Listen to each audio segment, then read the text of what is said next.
¿Qué es la prueba PISA? La prueba PISA, dice ahí, es un proyecto de evaluación comparativa a gran escala de sistemas educativos a nivel internacional, cuyos resultados sirven para identificar fortalezas y debilidades del conjunto del sistema educativo y promover mediante los planes de largo alcance la mejora progresiva de la calidad educativa, y no constituyen un servicio certificador. El propósito final de PISA es usar los resultados para retroalimentar los sistemas educativos. Entonces, ¿en qué es PISA como lo define el INEE y la OCDE?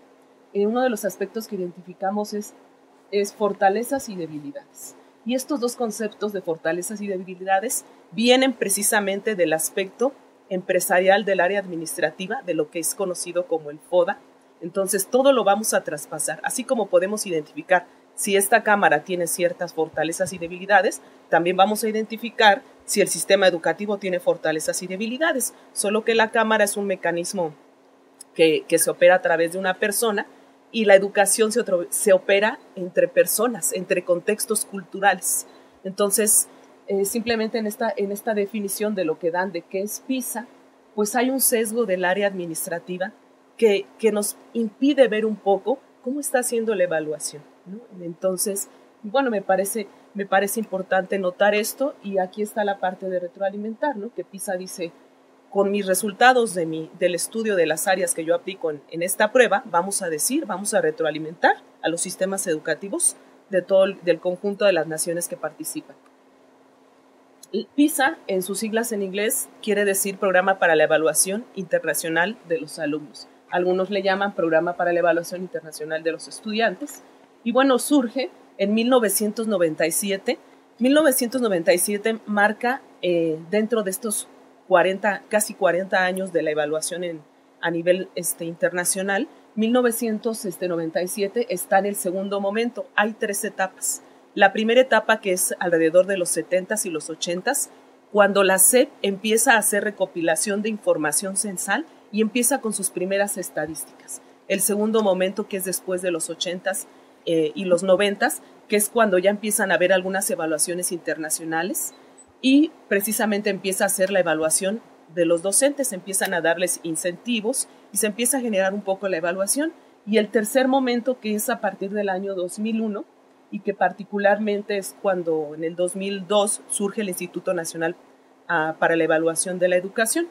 Entonces, PISA surge en la Comunidad Europea en un proyecto que se empieza a plantear en 1997 y por primera vez se aplica en el año 2000 en todos los países que son pertenecientes a la Comunidad Europea. Y el objetivo de PISA es evaluar la formación de los alumnos cuando lleguen al final de la etapa de enseñanza obligatoria, es decir, hacia los 15 años. Cubre las áreas de lectura, matemáticas y competencia científica. Entonces están evaluando solamente 3 competencias. El énfasis está puesto en el dominio de los procesos, en el entendimiento de los conceptos y la habilidad de actuar o funcionar en varias situaciones dentro de la vida cotidiana. Es una prueba trianual, entonces llevamos 4, está por venir la 5ª prueba en este año, y el Instituto Nacional para la Evaluación de la Educación es el organismo encargado de aplicar la prueba PISA mediante la Dirección de Proyectos Internacionales y Especiales, pero este proyecto, la selección de la muestra para los participantes en el caso de nuestro país, es coordinado por el consorcio ACER. Este consorcio es el que hace la prueba y la diseña, y participa una muestra de 150 escuelas de cada país, es decir, de 4.500 a 10.000 estudiantes. La selección de la muestra de las escuelas es responsabilidad del consorcio, es decir, el INEE le manda un padrón de escuelas y el consorcio dice voy a seleccionar tantas escuelas y le regresa ese mismo padrón seleccionando las escuelas que van a participar. Y obviamente, como es una prueba aleatoria, lo que hace la OCDE es que no permite conocer los resultados por escuela ni por persona. Entonces, México lo que hace es analizar a través de esa muestra aleatoria de sus participantes cómo está todo el sistema educativo. Entonces, no es una prueba censal, sino es una prueba aleatoria. Y obviamente contempla también un aspecto de cuestionarios para diagnosticar el contexto. vamos a ver cómo están un poquito elaborados también estos cuestionarios que diagnostican un poco el contexto de la educación. ¿Cuáles son los niveles de competencia lectora? Se habla y hemos escuchado en las noticias que estamos en los 300, que estamos en los 400, pero bueno, no se nos ha explicado un poquito qué quiere decir esos niveles. En el caso de la competencia lectora, hay 5 niveles. El primer nivel se localiza entre los 335 puntos a los 407. ¿Y qué quiere decir que estemos en este nivel de la competencia lectora? Bueno, que los estudiantes que sacan esta calificación pues tienen la capacidad de localizar un único elemento de información, identificar el tema principal de un texto o establecer una relación sencilla con el conocimiento cotidiano. O sea, apenas si pueden identificar de qué habla o cuál es el título del texto. Los estudiantes que están en el nivel 2 pues hacen deducciones simples de varios tipos, averiguar qué significa una parte claramente definida de un texto y usar ciertos conocimientos externos para comprenderlo. Es decir, ya empiezan a hacer asociaciones. Y por último, para no ver cada uno, es el nivel 5. ¿Cómo están las personas que están por encima de los 625 puntos en la competencia lectora? Bueno, ellos pueden realizar tareas de lecturas complejas, como manejar información difícil de encontrar. Entonces, lo que vendría siendo un ensayo, que es lo que hacen los estudiantes de preparatoria para cumplir la preparatoria, es que ya tienen la capacidad de vincular a otros autores y hacer un ensayo de manera correcta, ¿no? Esto nomás lo coloqué aquí para comprender un poquito cómo están elaborada la prueba PISA, qué es lo que está evaluando.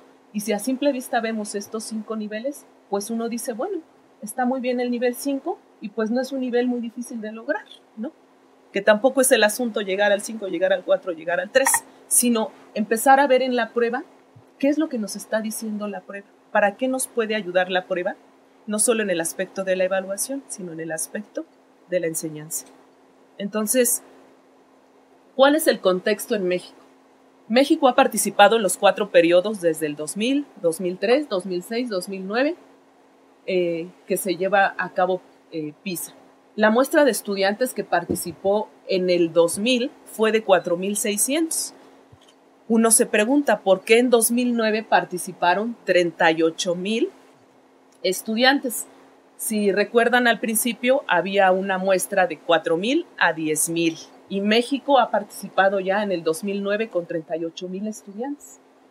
Cuando el total de toda la prueba a nivel internacional, la suma fue de 475,000, o sea, México representó el 12.5% en una muestra de 65 países. Entonces uno también dice, bueno, pues ¿por qué 38,000? ¿Por qué representamos el 12.5% de la muestra? ¿Qué es lo que está generando que México esté participando con tantísima gente? ¿Por qué México? ¿Qué está detrás de todo esto para que México quiera participar en este tipo de pruebas, ¿no? Entonces, las escuelas que participaron decían que podían participar 150 escuelas. Entonces, nosotros participamos de 183 a 1,124 escuelas.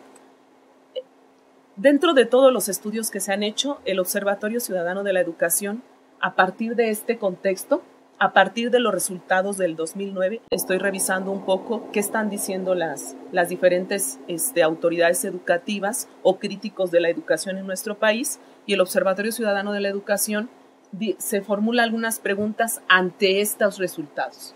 Dice, la magnitud de los incrementos en los puntajes de rendimiento escolar ocurridos entre los años 2000 y 2009 detectados por PISA merece la fascinación con la que fue publicada. Ese sería el primer cuestionamiento. El segundo es, ¿está suficientemente fundamentada la afirmación sostenida por la OCDE y el INE en el sentido de que el avance logrado por México durante el periodo arriba señalado indica que nuestro país se está encaminando correctamente hacia alcanzar el puntaje en matemáticas que fue propuesto por el presidente Calderón como meta final para su sexenio? En el Plan Nacional de Desarrollo, Calderón se planteó llegar casi que al 4º nivel de matemáticas, ¿no? O sea, uno de los elementos que está sirviendo para generar política educativa son los resultados de pruebas estandarizadas diseñadas por organismos internacionales. Por eso el Observatorio Ciudadano cuestiona los resultados de la prueba PISA. ¿Qué tan eficaz es está resultando desde el punto de vista del desarrollo intelectual de nuestros alumnos, la educación que recibieron aquellos que terminaron la enseñanza secundaria. La prueba PISA se aplica en términos estrictos a jóvenes de 15 años, 6 meses. ¿Qué quiere decir esto? Pues que hay algunos que ya salieron de la secundaria y ya están en primer semestre de preparatoria, entonces en la prueba se seleccionan escuelas de manera aleatoria, como ya lo vimos, y también se seleccionan escuelas secundarias. Entonces participan los jóvenes que están entre los 15 años y medio. No importa que estén en tercero de secundaria o en segundo o que estén en el primer año de la preparatoria. Y otra de los cuestionamientos es qué implicaciones tiene para la equidad en la distribución de las oportunidades educativas, misma que, como sabemos, es una de las características esenciales de la educación de buena calidad, los resultados de PISA que estamos comentando. Entonces, estas gráficas, bueno, aquí no se alcanzan a ver muy bien, pero sí la característica que vemos es que las rayitas están casi juntitas, ¿no? O sea, las diferencias de las rayitas no hay variación. Estas gráficas representan el promedio por entidad y área de aprendizaje. Entonces, están las 3 áreas de aprendizaje, ciencias, matemáticas y lectura, de los 3 años que tenemos por entidad, porque en el año 2000 no entregaron los resultados por entidad, dado que no todas las entidades federativas de la República Mexicana participan. Entonces, este promedio, ¿qué es lo que está indicando en estas gráficas?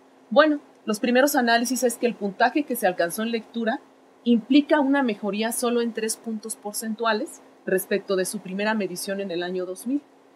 Hablar del contexto propio de la comparación entre países que pretende PISA, es decir, ambos reportes omiten que entre 2000 y 2009 Chile incrementó su capacidad de lectora en 40 puntos. O sea, aquí empiezan a hacer los pequeños análisis que empiezan a hacer es una comparación con el país que en América Latina ha salido un poquito más elevado, y dicen, bueno, México elevamos 3 puntos, pero no dicen que Chile se elevó 40 puntos, ¿no? Entonces los análisis están muy sesgados la parte de la comunicación de los resultados.